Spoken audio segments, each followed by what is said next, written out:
자, 10월 6일 금요일 불타는 주식둥이 시작하겠습니다. 오늘 그래도 연휴를 앞두고 시장은 마지막 거래일에 좀 올라줬습니다. 코스피가 0.2%, 코스닥이 2% 가까이 오르면서 코스피가 2,408포인트, 코스닥은 816포인트에서 거래 마쳤네요. 오늘 환율은 3.5원 떨어져서 1,349원이었고요. 이렇게 환율이 조금 하락했음에도 불구하고 외국인은 코스피 시장에서 3천억 넘게 또 던지는 모습이었습니다. 역시나 그동안의 하락세 확실하게 반등했다라고는 보기는 좀 어려울 것 같고요. 일단은 일단락되면서 살짝 올라주면서 연휴를 맞이한다는 거, 그 부분이 좀 긍정적이지 않을까 싶습니다. 오늘 삼성전자가 1% 떨어져서 66,000원까지 내려갔고요. 그리고 에코프로가 1.7% 상승, 포스코홀딩스는 0.6%가량 올랐습니다. 오늘 제약바이오 종목들이 그나마 좀 선전을 해줬는데요. 셀트리온이 4% 가까이 상승, 그리고 삼성바이오로직스는 어제에 이어서 오늘도 1% 정도 플러스로 거래를 마치는 모습이었습니다.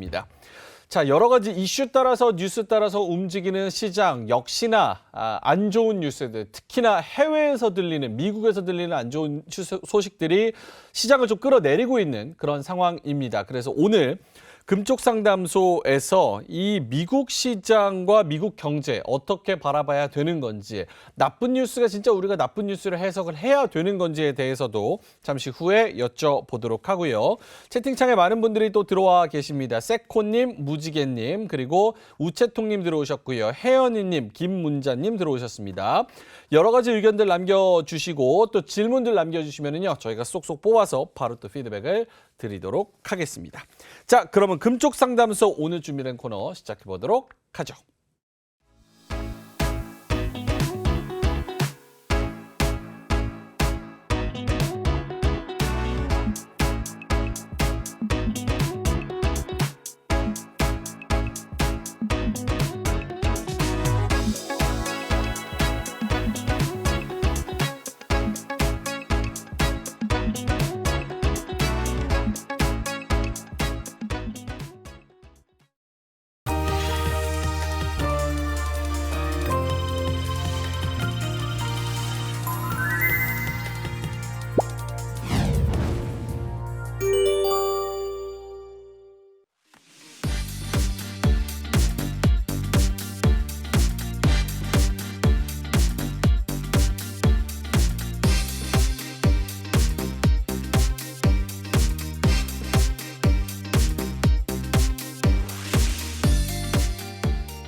자, 오늘은요 21세기 경제학 연구소 최용식 소장님 모시겠습니다. 어서 오세요. 안녕하세요. 사실은 좀 좋을 때 모셔야 되는데 항상 이렇게 시장에서 좋은 뉴스 찾아보기가 쉽지가 않습니다. 일단은 뭐 본격적으로 들어가기 전에 단도직입적으로 소장님께 한번 여쭤보고 싶은데, 예전에 사실은 꽤 시간이 됐어요. 몇 달 전부터 이제 소장님께서는 미국 경제 상황, 미국 시장 좋지 않을 것이다, 신용 파괴 원리가 이미 작동을 하고 있기 때문에 조심해야 된다라는 쪽으로 말씀을 하셨는데, 그 뷰에는 좀 변함이 없습니까? 지금 신용 파괴 원리 작동이 물밑에서 지금 하고 있어요. 예. 그래서 지금 많은 사람들이 그걸 간과하거나 잘 모르고 있어요. 근데 여전히 지금도 진행을 하고 있어요. 대신 이제 미국 정부 그리고 연준이 비록 대증요법 임시 방편적이지만 대응을 시의적절하게 잘 하고 있어서 이게 얼른 물 위로 지금 못 올라오고 있어요. 근데 이게 거의 한계에 와 있지 않는가 싶은 생각이 들어요. 어제 그제도 미국 그 주식시장이 많이 빠졌었잖아요. 예. 근데 그제 빠졌을 때도 미국 연준하고 재무부가 주식시장 부양을 위해서 자금을 집어넣더라고요. 근데 어제 같은 경우에는 아주 대규모로 집어넣더라고요. 그래서 그 막아낸 것은 사실인데, 과연 이런 그 대증요법적인 정책이 효과가 언제까지 지속될 것인지 그거는 좀 지켜봐야 될 것 같아요. 저는 의문스러워요. 저도 그 부분에 있어서 사실 이제 정부 쪽에서 이 전반적인 경제, 그러니까 너무 과열되지도 않고 너무 침체되지도 않기 위해서 두 가지를 활용하잖아요. 하나는 통화 정책, 하나는 이제 재정 정책. 근데 금리 같은 경우, 통화 정책 같은 경우는 연준에서는 급격하게 올려놓고 사람들 다 말라 죽으려고 그러는데 바이든 정부에서는 오히려 재정 정책을 인프라 투자 이런 곳에 많이 풀어서 이쪽에서는 또 아직 인플레이션 안 잡히도록 서로 좀 다른 방향성을 가지고 가고 있는 것 같아서 이게 뭔가 이런 생각도 들기도 하거든요. 미국의 연준의 금리 정책이 물가 불안만을 잡기 위해서라면 예. 그게 이중적으로 보일 수 있어요. 음. 근데 사실 이런 그 이면은 또 뭐가 있냐 그러면 미국의 경상수지 적자예요. 미국의 경상수지 적자가 2019년 GDP의 2.2%에서 지난해에는 3.7%까지 증가했어요. 예. 비교적 짧은 기간에 급증을 했거든요. 이제 그 얘기는 그만큼의 달러가 해외 시장에 유출됐다는 걸 의미해요. 예.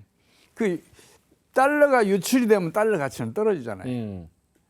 달러 가치가 떨어지면 미국에 투자됐던 국제 금융 자본들이 환차손을 입고 그 환차손을 피해서 미국을 이탈해요. 예. 그럼 미국 내 유동성이 수축이 되고 그 유동성 수축이 신용 파괴원리를 작동시켜서 금융위기를 물 위로 올라와서 진행을 시켜요. 예. 이게 2022년 3월 달에 벌어졌던 일이에요. 예. 실제로 미국의 그 분기별 성장률 보면 2022년 1분기에 마이너스 2.6 그리고 2분기에 마이너스 1.6 정확한 숫자는 아니지만 그렇게 이제 마이너스 0.6이다. 예. 2분기에는 그 이제 두 분기 연속 마이너스 성장을 했거든요. 예. 이때 이미 금리가 진행된 거예요. 이미.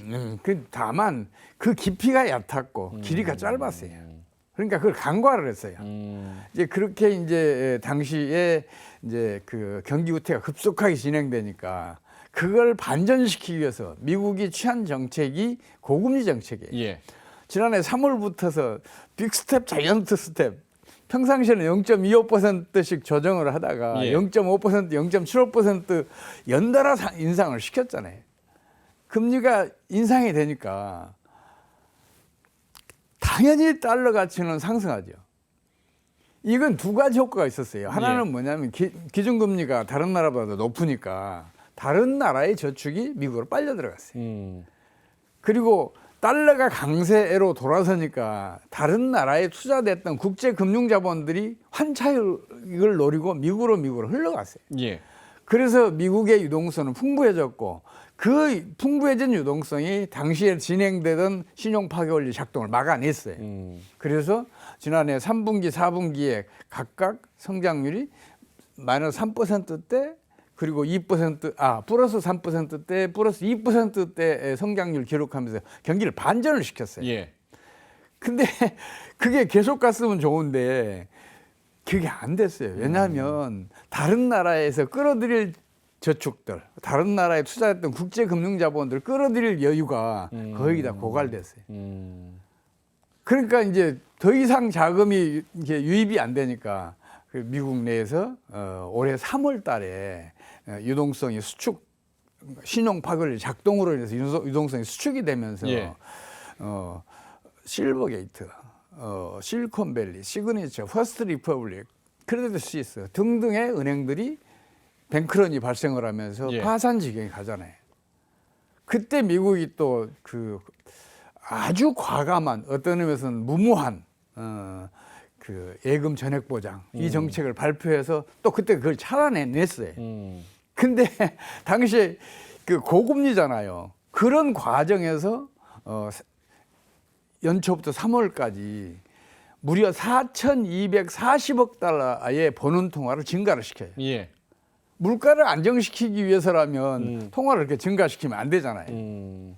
그래서 한마디로 말씀드리자면 미국은 국제수지 악화에 따른 달러 약세를 막기 위해서 고금리 정책을 펼치고 있다고 봐야 돼요. 그래야 그럼, 예. 앞으로 미국 금융시장, 미국 경제 이게 어디로 흘러갈지를 가늠이라도 할 수 있어요. 말씀 들어보면 지금 위기가 있는데 미국 정부 그리고 연준이 요거를 좀 틀어 막고 있는 미봉책을 좀 쓰고 있다. 결국은 시간의 문제지 어느 정도는 좀 터진다라고 보시는 것 같은데 알겠습니다. 그럼 우리가 계속 위기에 대한 감지는 좀 해야 될 것 같은데 그래서 한번 주제로 본격적으로 한번 들어가 볼게요. 오늘의 주제 최영식 소장님이랑 나눠볼 이야기 주제 보여주시죠. 자, 금쪽 상담소 문제가 뭐니? 미국 금리 인상이 불러온 경제 위기 해결책은 과연 있을까? 요 얘기 한번 해보도록 하겠습니다.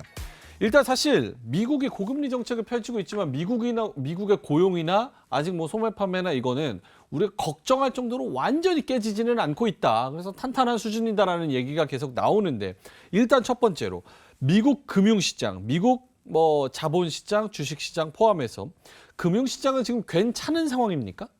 아주 위험해요. 아주 위험하다. 지금 이제 그 일들이 물밑에서 진행이 되고 있으니까 예. 쉽게 포착이 안 될 따름이지 아주 위험해요. 2022년도 상반기에 마이너스 성장을 했잖아요. 예. 그 금융시장이 그만큼 불안했어요, 당시에. 예. 다우지수 같은 경우에 36,000까지 갔다 2,000대로 떨어지고 2만대로 떨어지고 그랬었잖아요. 예. 또 올해 3월에는 여러 은행들이 파산했고 이제 이런 일들이 그때 벌어지는데 임시 처방을 미국 정부가 잘 해냈어요. 고금리 이 강달러 정책이 그 중에서 주요 정책이었었는데 이 정책은 사실은 미국을 위해서는 바람직해요. 예.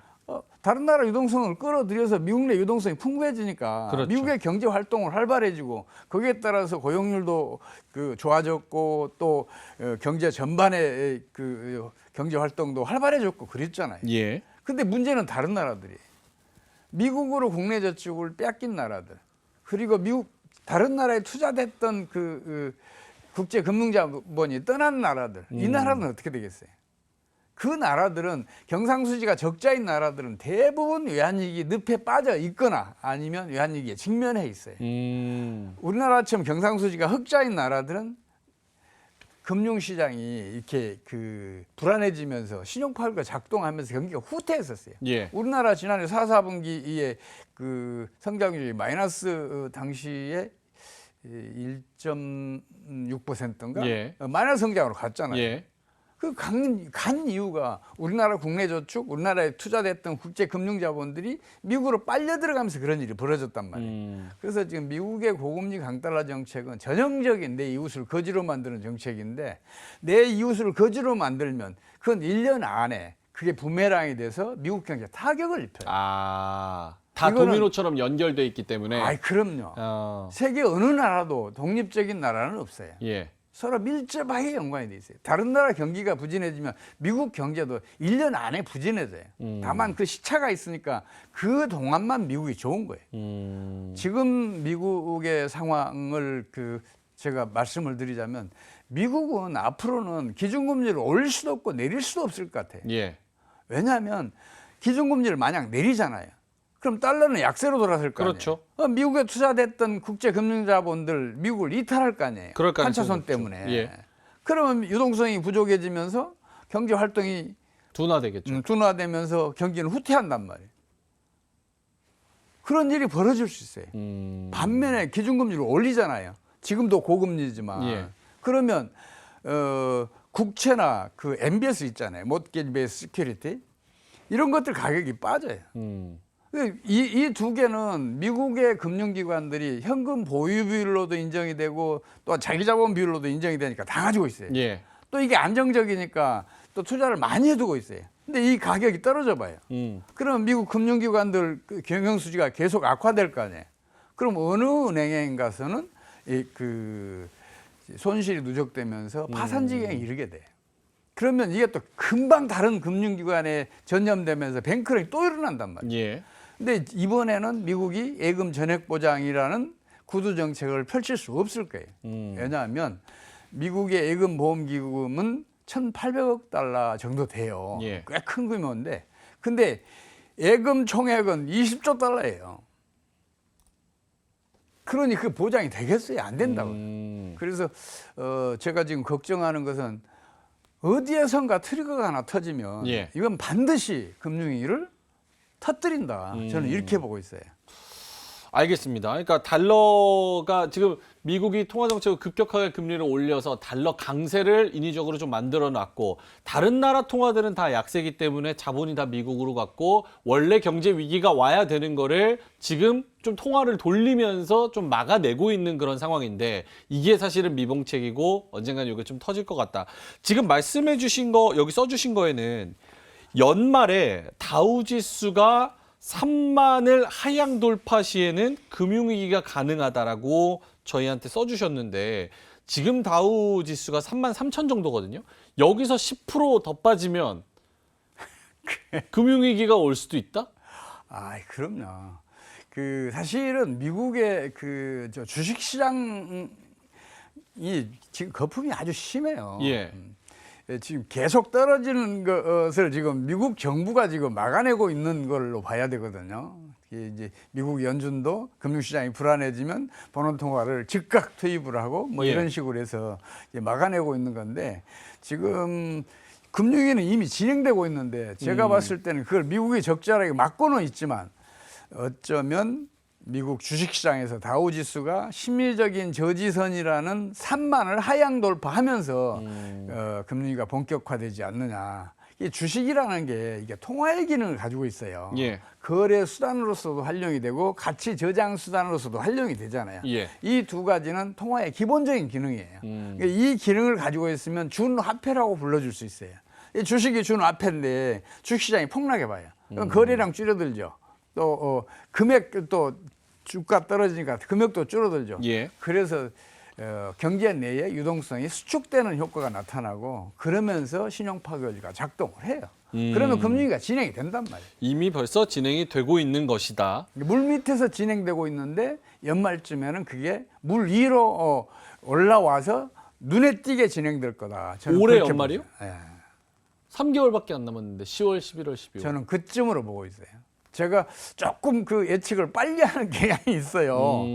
근데 아무리 그 늦게 터져도 2월 중에는 터져요. 그래서 연말쯤에는 터지지 않을까. 저는 그렇게 대충 감을 잡고 있어요. 근데 이게 터진다는 것에 대한 그 뭐랄까요? 어휘랄까요?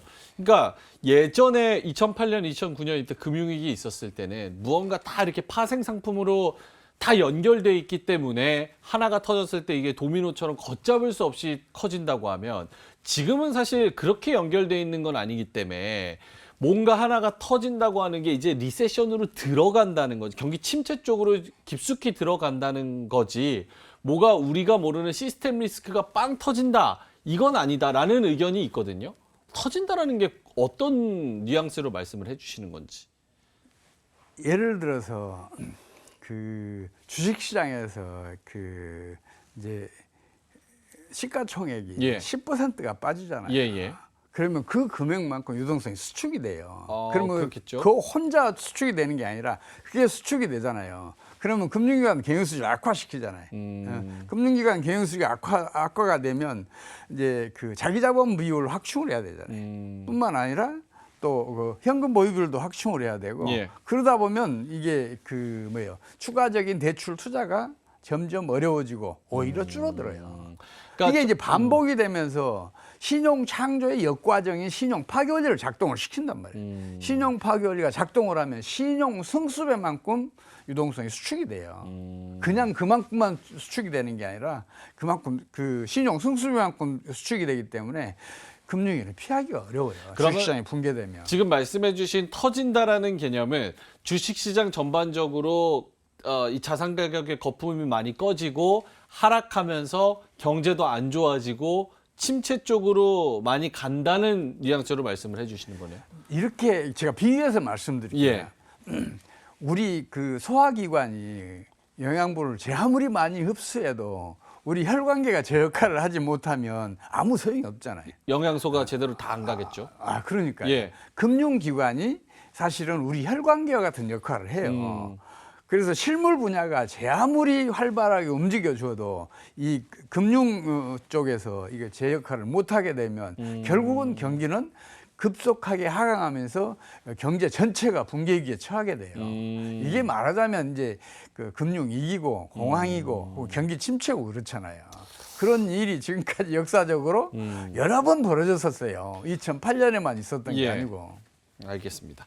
그럼 요것도 좀 눈여겨서 보시겠네요. 최근에 이제 미국의 그 학생들이 학교 다니느라고 빌린 학자금 대출, 그리고 일반 국민들이 사용하는 신용카드, 요 연체율도 굉장히 증가하고 있고 학자금 대출도 못 갚겠다, 나 너무 힘들다, 이런 움직임도 많이 나타나고 있는 그런 상황. 요런 것도 좀 위험 시그널이라고 좀 많이 생각을 하시는 건지. 예, 틀림없는 위험 그 시그널인데 그것들은 사실은 경기의 후행 지수예요. 경기가 하강하기 시작하면 이제 뒤따라가는 건데 예. 이 시차가 좀 적은 편이에요. 그래서 경기 진행을 정확하게 파악하지 못하면 이게 선행하는 것처럼 보여요.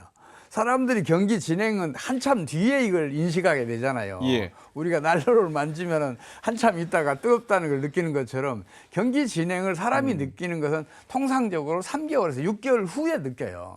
근데 그것보다는 아까 말씀드렸던 그런 지표들이 더 빨리 간단 말이에요. 그래서 이게 선행 지표처럼 느껴지는데 사실은 경기의 후행 지표예요. 그래서 그걸로 경제를 보게 되면 경기 진단을 잘못하는 그 오류를 범할 수가 있어요. 그래서 그런 것보다는 가장 먼저 선행하는 신용 파괴율 작동 같은 거 이걸 먼저 봐야 돼요.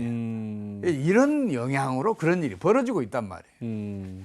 국채금리는 어떻습니까? 사실 10년물 국채금리 지금 4.8, 4.9까지 금리가 치솟으면서 경제 그런 위기 이런 거에 대한 좀 경각심이 좀 높아지는 것 같은 그런 상황이고, 지금 국채금리가 이렇게 높은 수준에서 있는 게 좀 비이성적이다라는 이야기도 있는 반면에 그만큼 위기가 높아져서 위험도가 높아져서 침체 쪽으로 좀 들어갈 수도 있다라는 의견에 대해서는 어떻게 보세요? 이제 흔히 경제 전문가들이 그래요. 예. 이제 장기 금리와 단기 금리가 역전이 되면 예. 그 다음에는 반드시 경기 침체가 온다. 침체가 온다는 이야기를 해요. 맞는 얘기예요. 예. 근데 지금 현재 그 소위 말해서 국고채 예. 또 MBS 등의 그런 채권들 이것들 그 금리가 기준금리보다 더 낮아요. 사실은 기준금리는 그 연준이 제시라면 시장금리는 거기보다 0.5%에서 1% 이상 높았던 게 그동안의 경험이에요. 그래서 지금도 장기채 금리들은 5.25%보다 더 올라가 있어야 되는데 아직도 밑이에요. 약 0.5% 더 밑이란 말이에요. 그래서 앞으로도 그 장기채 금리들이 더 상승할 여지가 커요. 미국 기준금리를 인하하지 않는 한은. 그래서 그렇게 봐야 앞으로 미국 경제가 어디로 갈지를 가늠이라도 할 수가 있어요.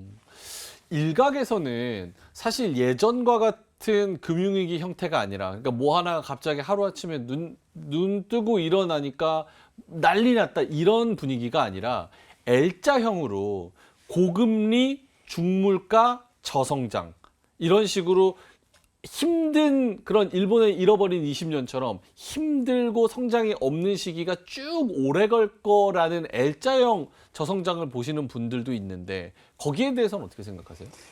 사람이 급성 질환에 걸렸을 때 예. 대증요법을 쓰잖아요. 예. 그 열이 오르면 해열제 먹고 그쵸. 혈압이 오르면 혈압 강화제 쓰고 뭐 이런 대증요법을 쓰면 이제 그 당시에는 상황이 개선이 돼요. 근데 근치를 안 해놓으면 그 질병은 만성 질환으로 가요. 그렇게 가는 걸 사람들이 그렇게 갈 거로 지금 보고 있어요. 저도 이제 그렇게 갈 가능성이 한 40% 된다고 봐요. 예. 과거에 그 1960년대 말부터 70년대 사이에 스태그플레이션이 일어났잖아요. 예. 그때 경기 후퇴를 막기 위해서 재정 제출을 크게 늘렸던 그 정책들이 결국은 스태그플레이션을 일으켰거든요. 이건 만성 질환이에요. 스태그플레이션이라고 하면은 물가는 높은 수준인데 성장은 그만큼 안 일어나는. 예, 맞습니다. 이제 그런 식으로 이렇게 만성 질환을 만들어요. 지금 일본 그 경제도 마찬가지예요. 일본 경제도 지금 만성 질환에 빠져 있잖아요. 예. 경기 후퇴를 막기 위해서 대대적인 경기 부양 정책 또 엔저 정책 뭐 이런 정책들을 통해서 그때 땜질식 처방으로 이제 그 경기의 급격한 하강을 막아냈는데 만성 질환으로 갔어요. 그래서 지금도 그렇게 갈 가능성이 있는데 미국 정부, 미국 연준이 워낙 시적절하게 그때 임시 방편적인 그 대증요법을 써서 그렇게 갈 가능성이 높은데 근데 저는 그것보다는 확률이 높은 게 올 연말쯤에는 미국 주시장이 심리적인 저지선인 3만을 하향 돌파하면서 속절없이 주가 지수가 폭락할 것 같다. 어쩌면 반토막 날 수도 있다. 그런 생각이 들면서 오히려 만성질환으로 가기 전에 예. 오히려 더 심각한 급성질환으로 또 다른 급성질환으로 가는 거 아니냐. 이제 감기가 폐렴으로 발전하는 거 아니냐. 저는 그런 판단을 하고 있어요. 그래서 요즘 약간 국제 정세의 트렌드 자체가 각자 도생 아니겠습니까? 그러니까 뭐 올리 아메리카, 뭐 아메리카 퍼스트, 뭐 이런 얘기가 나오는 것처럼 미국도 이런 상황을 알기 때문에 IRA 법안을 통해서 미국 내에 공장 짓고 미국 내에서 인프라 막 다 뒤집어 엎고 그리고 뭐 반도체도 어디에는 팔지 말아라 삼성하고 하이닉스에도 미국 내에 공장을 지어라 자동차한테도 역시나 미국에다가 공장을 지어라. 그러니까 미국 내에서 계속 내수 진작을 하면서 미국은 살고 나머지 국가들은 다 죽어나가는데 거기서 미국 혼자만 살아남는 우리나라도 역시나 수출 국가니까 요거를 피해갈 수는 없겠죠. 이런 그림이 좀 예상이 되는데 맞습니까? 미국이 대공황 때 딱 그런 정책들을 펼쳤어요. 대표적으로 내 이웃을 거지로 만드는 정책들을 강력하게 펼쳤어요. 예. 결국은 미국의 사상 최악의 경기 침체가 왔어요. 대공황. 무려 10년 동안 실업률이 한때 28%까지 증가하기도 하고 예. 또 이게 경기가 급격히 하락했다가 잠깐 상승했다 다시 하락하고 하는 그런 일들이 벌어졌어요.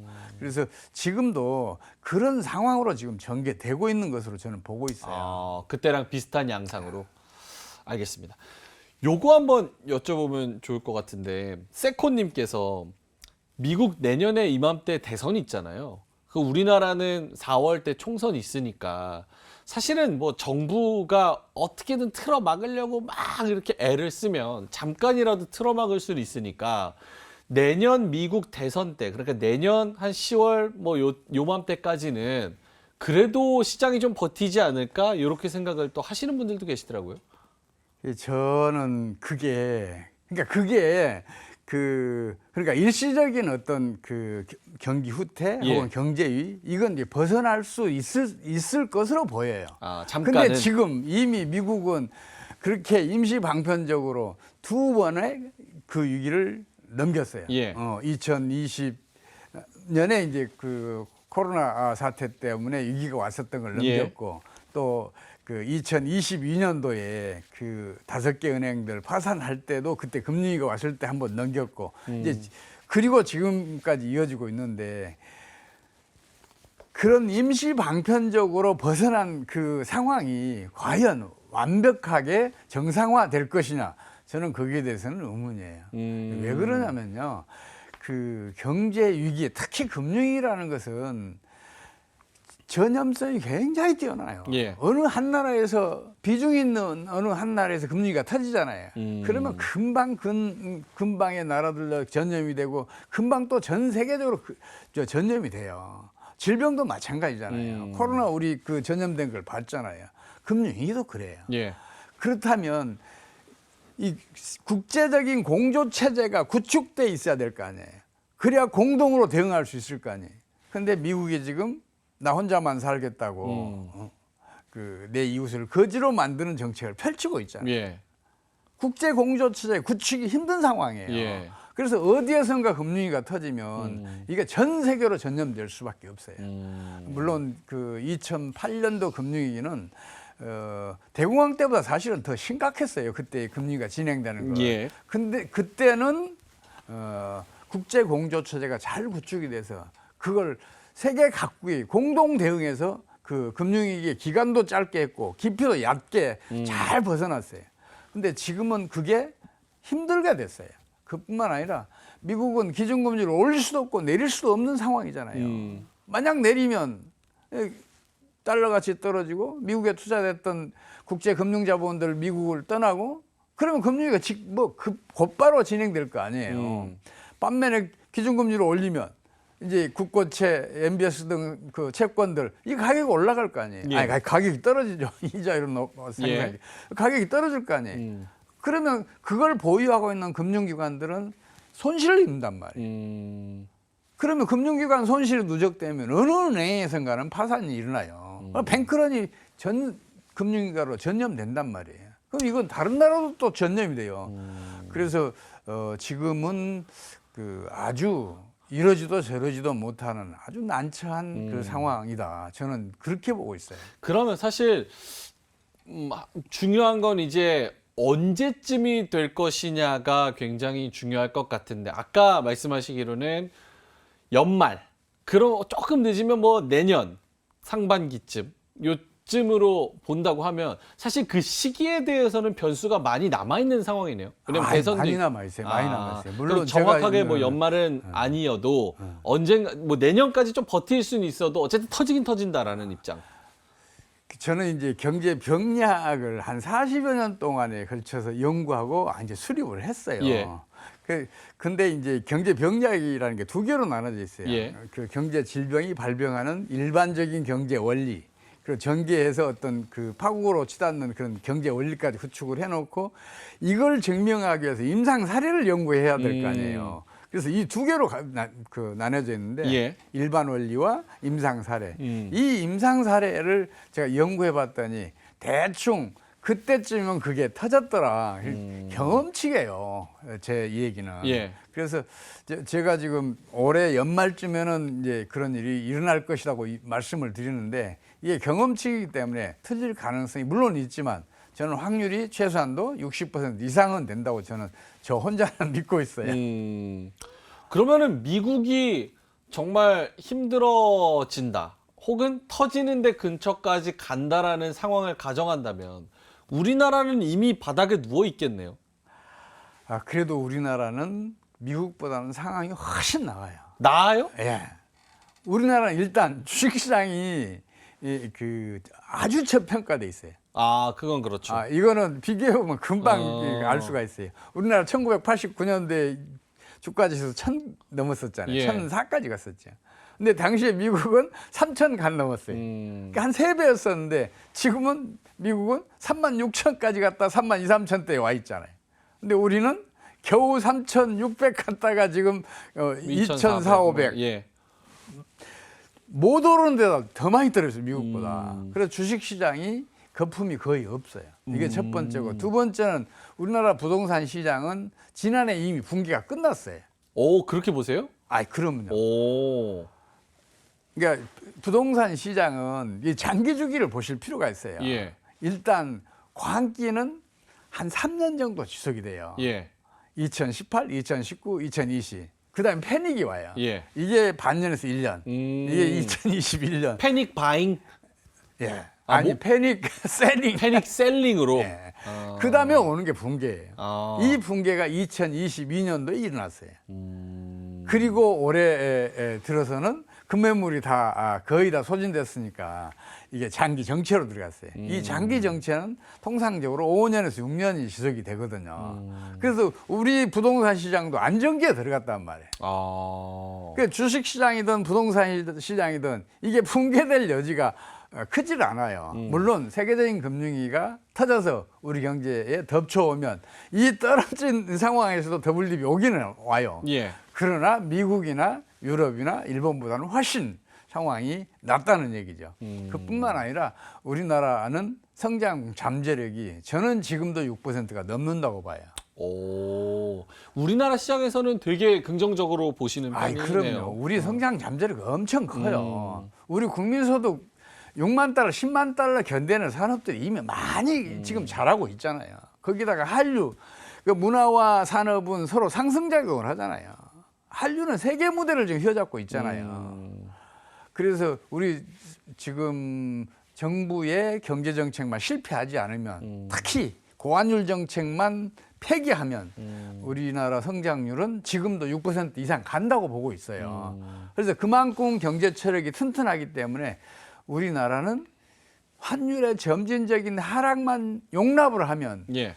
세계에서 다가오고 있는 지금 그 금융위기를 가장 성공적으로 극복한 나라로 이렇게 그 올라설 수가 있다고 저는 믿고 있어요. 알겠습니다.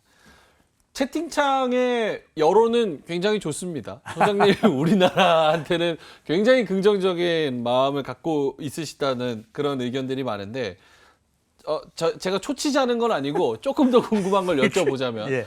사실 우리나라 뭐 경제 위기나 이런 얘기를 하다 보면 꼭 나오는 게 아까 말씀해주신 부동산, 특히나 이제 가계 대출이 굉장히 많이 껴 있고 GDP 대비 가계 대출을 비교해서 보자면 OECD 국가 중에서도 완전 탑에 위치해 있는 나라이고 거기다가 부동산 PF를 얘기를 하자면 우리나라야말로 미국 따라서 금리를 올리자니 그것도 못하겠고 그렇다고 내리자니 뭐 이게 빠져나가니까 유동성이 빠져나가니까 그것도 못하겠고 우리나라말로 더 사면초가가 아닌가라는 싶은 생각도 들고 부동산은 부동산대로 그렇고 우리나라도 수출 국가니까 미국에서는 중국에다가 반도체 팔지 말라고 하고 물론 그게 또 다른 업데이트가 나왔습니다마는 어쨌든 블록화가 되고 있는 상황에서 우리나라가 수출 국가로서 이게 이전과 같은 굉장히 우호적인 환경이 지속이 될까? 이런 생각을 해보면 별로 그렇게 긍정적인 생각이 안 드는 것도 현실이거든요. 가격 변동을 정확하게 파악하려면 예. 수요와 그 공급을 같이 봐야 되잖아요. 예. 수요가 아무리 빠르게 증가해도 공급이 더 빨리 증가하면 가격이 떨어져요. 그렇겠죠. 수요만 보면 틀린단 말이에요. 예. 마찬가지로 가계부채도 양면을 봐야 돼요. 가계부채 이면을 뭐가 있어요? 금융기관 대출이 있죠. 그래 금융기관 대출이 많다는 거는 그건 바람직한 거예요? 바람직하지 못한 거예요. 모르겠습니다. 금융기관에 대출이 예. 많다는 건 자본 축적이 많다는 걸 의미해요. 자본 축적이 많다는 건 당연히 바람직하죠. 세계적으로 봐도 가계부채 비율이 높은 나라일수록 예. 국민소득이 높고 또 경제도 안정적이에요. 뭐 덴마크, 스웨덴, 스위스, 미국 등등이 그런 나라들이에요. 예. 심지어 150% 넘는 나라도 있어요. 반면에 가계부채 비율이 낮은 나라 있잖아요. 그 후진국이거나 아니면 선진국이더라도 가계부채 비율이 100% 미만이에요. 예. 이제 일본, 그리스, 이태리, 스페인 이런 나라들이란 말이에요. 그 어느 게 바람직한지 금방 알 수가 있잖아요. 그리고 제가 꼭 이 말씀을 드리고 싶은 게 예. 가계부채 비율이 세계에서 최고 수준이다 이런 얘기 하려면 제발 국제적으로 통용되는 공식 통계로 가계부채 비율을 계산하라는 거예요. 한국은행이 가계신용이라고 해서 발표를 하잖아요. 또 GDP도 발표를 하잖아요. 예. 그럼 그것에 의해서 그 비율을 계산해내면 우리나라 가계부채 대 GDP 비율은 지난해 말 기준으로 86.4%밖에 안 돼요.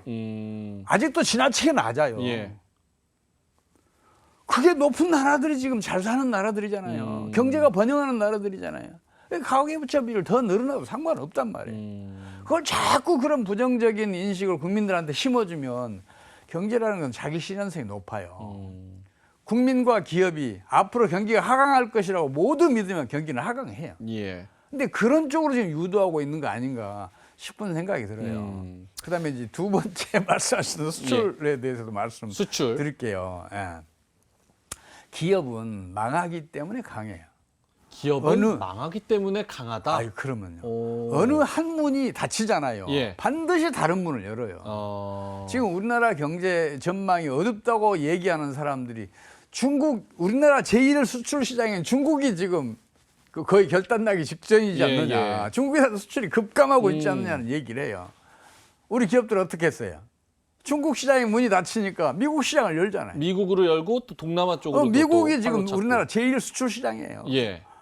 유럽은 지금 경제가 아주 어려워요. 예. 그런데도 불구하고 우리나라의 대유럽 수출은 급증하고 있어요. 우리 한류 한번 생각해 보세요. 한류.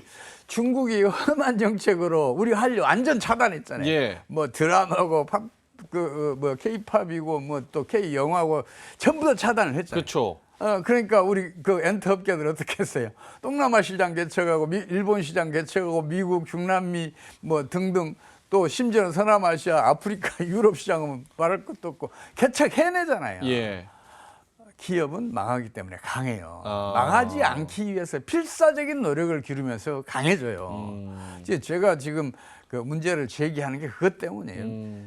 지금 우리 정부는 환율이 상승하면 수출이 늘고 경기가 상승한다고 잘못 믿고 있어요. 아니에요. 오히려 환율이 하락할 때 수출은 늘어요. 그렇죠. 왜냐하면 100달러짜리 수출하던 업체는 환율이 하락하잖아요. 그럼 반드시 150달러짜리 개발해야 돼. 그래야 살아남아요. 또 200달러짜리 추가로 개발해야 돼. 예. 이런 일이 1980년대 중후반 그리고 2000년대에 실제로 있었어요. 환율이 급격하게 하락했는데 수출은 오히려 급증했고 경기는 상승했어요. 더 중요한 거는 이거예요. 우리 정부는 수출이 GDP의 절반에 육박한다고 얘기하면서 예. 수출이 살 길이라는 얘기를 해요. 경제가 정상적이면 수출은 성장의 동력이에요. 예. 하지만 경제가 정상적이지 않으면 그 판단은 잘못됐어요. 왜냐하면 수출은 부가가치 다시요. 수출은 매출 총액이잖아요. 예. GDP는 부가가치 총액이잖아요. 예. 매출 총액과 부가가치 총액은 약 4배의 격차가 있어요. 매출 총액의 4분의 1밖에 안 된다고요, 부가가치는. 그렇네요. 예. 그렇다면 그 기준으로 우리나라의 대 GDP 수출 비중을 따지면 10%가 안 돼요. 심지어 8%도 안 된 때가 있었어요. 최근에. 그렇다면 이렇게 생각을 해봐요. 그러면 90%가 훌쩍 넘는 예. 내수는 환율이 하락할 때 촉진되겠어요? 아니면 환율이 올라갈 때 촉진되겠어요? 당연히 내수는 환율이 하락할 때 커진단 말이에요. 우리 자원들 전부 다 값싸게 사올 수 있잖아요. 네. 이제 그런 걸 왜 강구하는지 저는 좀 답답해요. 알겠습니다.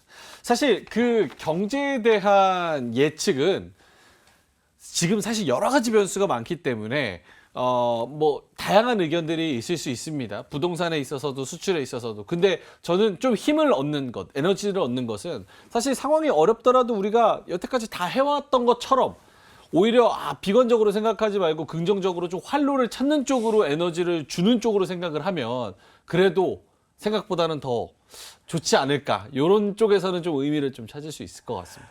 오케이. 자, 그럼 지금 2분밖에 안 남았습니다. 예. 그래서 제가 시청자 질문을 드려야 될 것 같은데 AII 무지개님께서 이거 되게 중요한 질문이에요. 그렇다면 현재 한국 시장에서 개인 투자자들은 주식 시장에 참여하는 개인 투자자들은 어떤 투자를 하는 게 현명하다고 생각하시는지 한 2분 정도 남았습니다. 사실 국가 경제가 어렵잖아요. 그러면 개인이든 기업이든 너도 캐드볼 도리가 없는 경우가 많아요. 국가 경제가 파국으로 하잖아요. 그러면 아주 양호한 기업들도 파산을 해요. 그렇죠.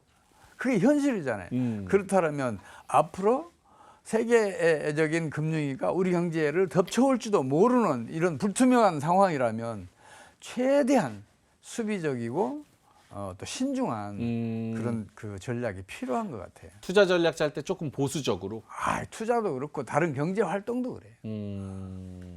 그러면 경기 민감주나 이런 거를 노려보자라는 의견에는 그렇게 크게 동의를 못 하시겠네요.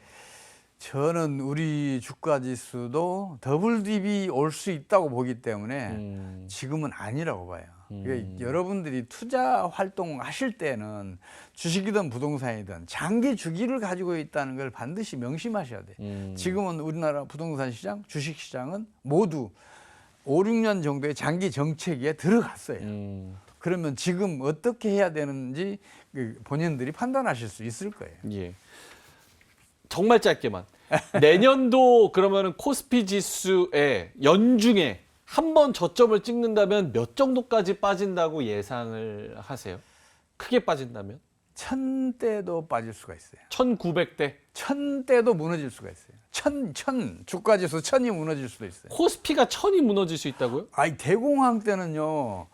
그 다우지수가 381에서 42까지 떨어진 적이 있어요. 와. 그러면은 진짜 경제 위기 그 부분을 굉장히 심각하게 크게 받아들이시는 그럼요. 그 금융위기, 경제위기라는 거, 특히 경제 파국이라는 게 이게 닥칠 때는 그야말로 경각심을 갖고 거기에 대응을 해야 돼요. 조심하셔야 된다고요. 알겠습니다. 물론 그건 가능성일 따름인데 그렇게 안 가면 좋겠죠. 저도 그렇게 기대하고 있는데 그럴 수도 있다는 거예요. 만약에 최악의 상황에는 그럴 수도 있다. 알겠습니다. 저는 1000대라고 말씀하셔가지고 한 1900 정도면 힘들면 갈 수도 있지 않을까 이런 생각을 했는데 세 자릿수 말씀을 하시니까 제가 좀 당황스럽네요. 2001년도에 504까지 빠졌어요. 닷컴 외환위기 때는 더 빠졌고. 알겠습니다. 아니 한국에 대해서 그렇게 긍정적인 얘기해 주시고 마지막에 1000대도 조심하라 그러시면 아니요. 경각심을 가지면 경각심을 실패하지 가져라. 않을 수 있어요. 알겠습니다. 그렇게 안 빠지게 할 수가 있어요.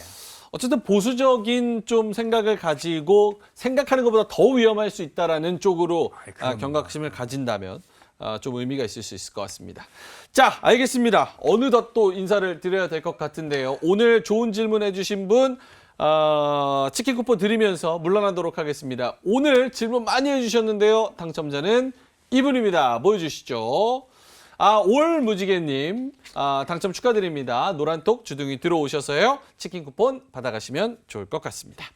자, 그러면 우리 소장님과는 여기서 좀 인사를 드려야 될 것 같습니다. 21세기 경제학연구소 최용식 소장님이었습니다. 고맙습니다. 고맙습니다. 자, 그럼 저희는 이만 여기서 물러가도록 하겠습니다. 내일 그리고 모레 그리고 글피까지 연휴입니다. 그래서 연휴 잘 보내고요. 푹 쉬시고 저희는 화요일 날 5시에 좋은 정보 들고 찾아뵙도록 하겠습니다. 오늘도 끝까지 함께해 주셔서 진심으로 고맙습니다.